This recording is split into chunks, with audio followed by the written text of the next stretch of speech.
Ada cinta tuh sampai punya telepati ya. Ini kalau ngomongin cinta ya. Cinta ibu kan sampai kayak punya telepati gitu kan.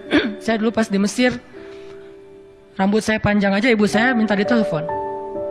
Bang, telepon mak gitu.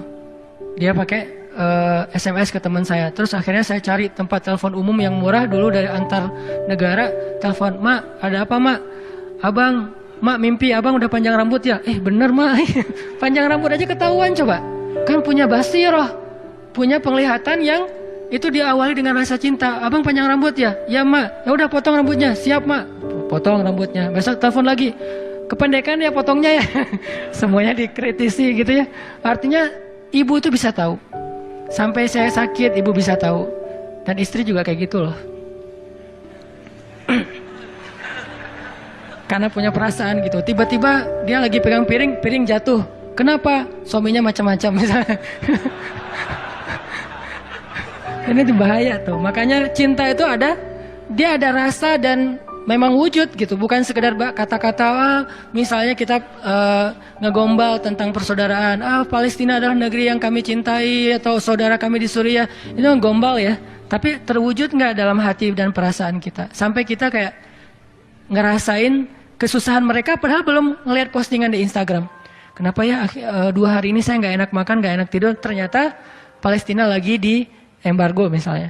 Kenapa ya saya semalaman nggak bisa tidur? Ternyata malam itu terjadi masalah di Suriah. Dan itulah yang dialami oleh mukmin harusnya. Itu pernah dialami oleh Rasulullah Sallallahu Alaihi Wasallam, oleh para sahabat, bahkan oleh seorang khalifah yang sangat adil, yang urutan ke-6 di antara Khulafaur Rasyidin, namanya Nuruddin Zinki. Teman-teman pernah dengar?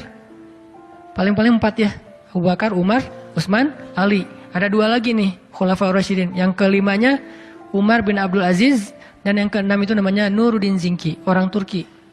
Nuruddin Zinki, gurunya Salahuddin Al-Ayyubi. Kalau teman-teman tahu Salahuddin Al-Ayyubi, ini agak-agak klise kalau nggak tahu gurunya. Karena ini lebih keren daripada Salahuddin. Cuman Salahuddin lebih selebgram daripada Nuruddin. Kan belum tentu yang paling terkenal itu lebih banyak ilmu daripada yang enggak ya. Kalau dilihat followersnya mah mungkin Salahuddin followersnya lebih banyak daripada Nuruddin. Tapi Nuruddin lebih keren daripada Salahuddin. Kayak misalnya sebutlah saya dengan Ustadz Abdul Somad. Ini salah satu Ustadz rekomendasi saya ya. Kalau teman-teman pengen belajar fikih, tanya ke Ustadz Abdul Somad. Yang dari Riau itu, yang lucu ya, capruk ala Melayu. Kalau ngomong capruk kan, mungkin followers beliau segitu.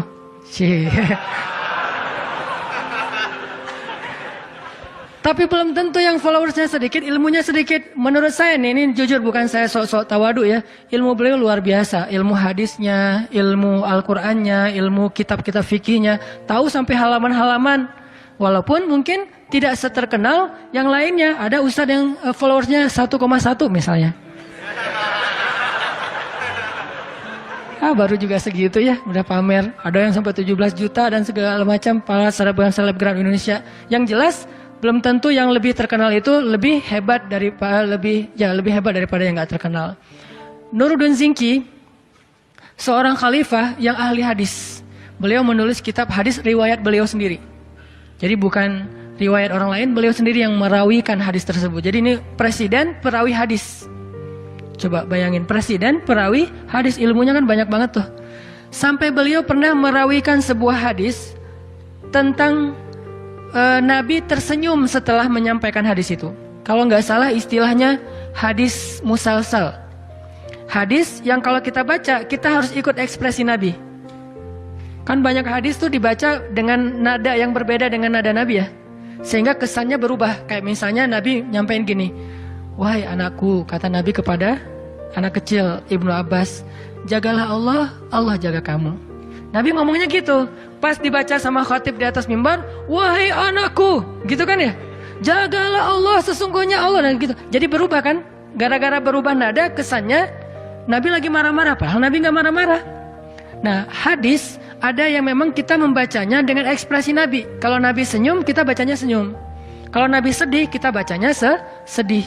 Salah satu hadisnya, hadis tentang doa safar. Kalau kita naik di atas kendaraan, kita baca doa safar yang standar, Bismillahirrahmanirrahim, Subhanalladzi sakhkhara lana, terus baca Rabbi zalamtu nafsi faghfirli fa innaka ghafurun rahim.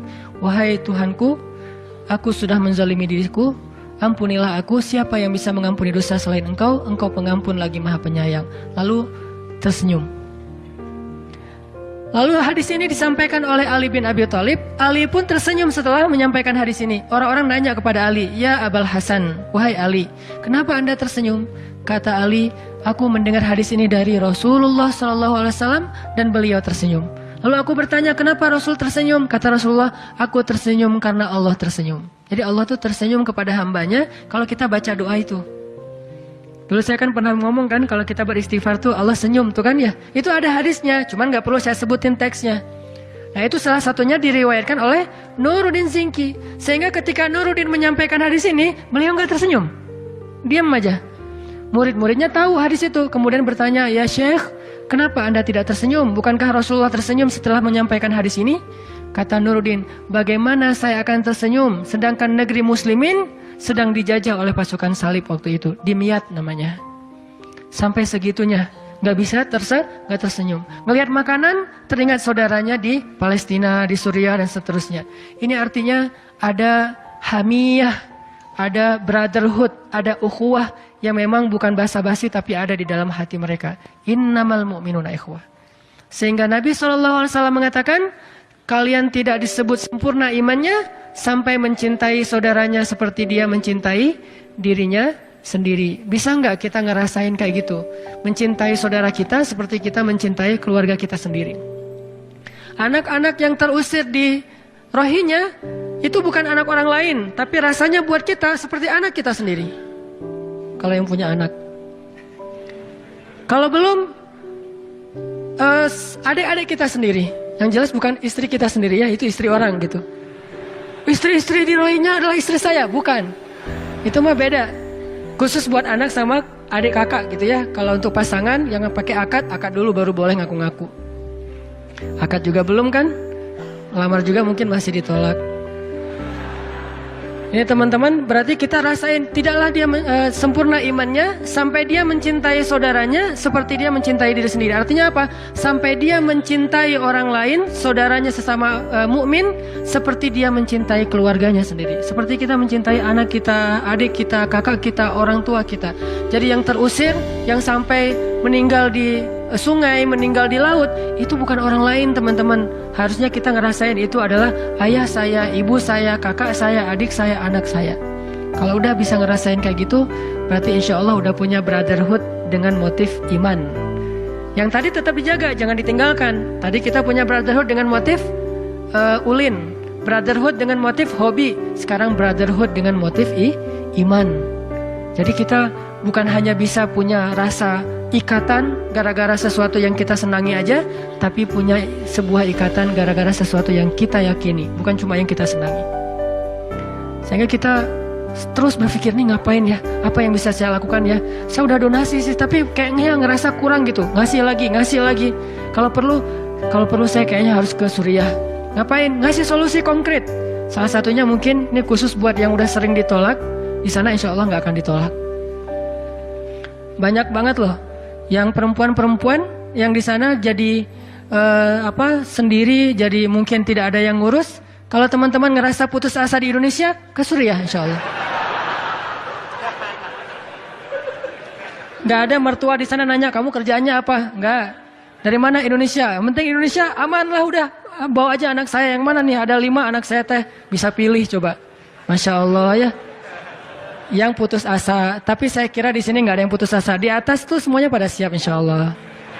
Cuman kalau ada nih ya, kalau ada yang putus asa, mangga silahkan ke Suriah. Dan itu solusi konkret banget loh. Nikahin, jadikan warga Indonesia, udah selesai kan? Mungkin kalau kita bawa mereka ngungsi ke Indonesia agak susah. Tapi kalau menikahi mereka, alhamdulillah, bukan kita, teman-teman maksudnya. Saya mah nggak bisa. Nggak boleh saya teh. Ada istri saya di bawah. Enggak. Maksudnya teman-teman nih yang jomblo-jomblo yang ngerasa putus asa, Ustadz ditanya terus, Ustadz kuliahnya udah lulus belum? Kerjanya apa? Udahlah, nggak usah repot-repot. Di sana maharnya juga yang penting bisa ada tiket pulang ke Indonesia, udah mahar itu teh. Bisa kayak gitu. Kayak di Turki tuh teman-teman. Di Turki itu pengungsi Suriah di sana tuh lebih dari 3 juta. Itu sama dengan seluruh penduduk Bandung kan. Penduduk Bandung kan kurang lebih 3 juta orang. Berarti Turki ngasih makan satu kota Bandung setiap hari selama bertahun-tahun dari APBN mereka sendiri. Gak pernah ngutang ke luar negeri. Dan yang ngasih makannya siapa? Bukan cuma pemerintah. Yang ngasih makannya juga rakyat Turki itu sendiri. Karena punya brotherhood yang kuat. Sehingga satu keluarga Turki memberi makan satu keluarga pengungsi Suriah. Sampai kemarin tuh pemerintah Turki ngasih kayak semacam beasiswa kepada cowok-cowok Turki yang pengen menikah dengan perempuan Suriah yang jadi pengungsi, yang miskin, yang sendiri, dan akan diberikan gaji oleh pemerintah Turki bagi yang menikah.